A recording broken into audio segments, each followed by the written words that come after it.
So, my name is Jusen Abiliera Pataging, and I am turning 30 years old. Right now, I'm doing business.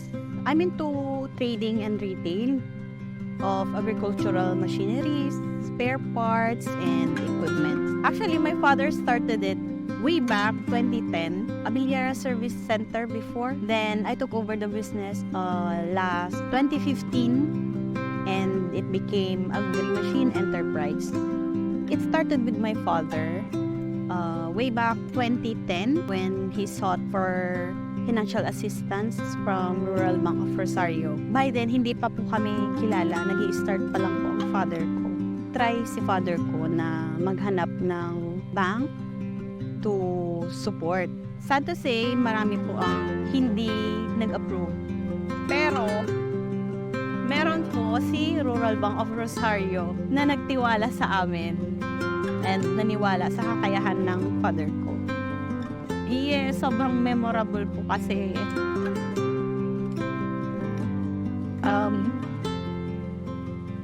sobrang hirap po kasi ng pinagdaanan ng father ko.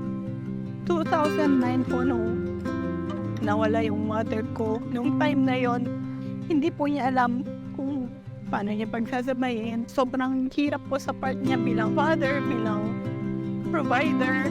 Kasi sa totoo lang po, madami po ang hindi naniwala sa kanya. Pero nandyan po kayo na sumuporta sa kanya. At sobrang laking bagay po nun sa amin. Hindi lang po kasi siya mere financial assistance for us. Yung hope po na binigay ninyo para makapag-start ulit yung father ko. Alam nyo, dati hindi kami nakakatulog.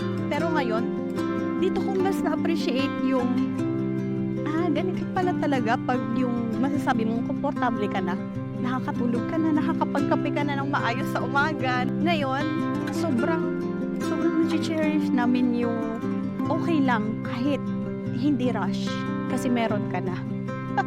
I would go this far kung hindi dahil sa Rural Bank of Rosario. Since I took over the business, nandyan lang sila lagi, naka-assist sa akin. Sobrang laking opportunity ng binigay nilang financial assistance for me to continue the business.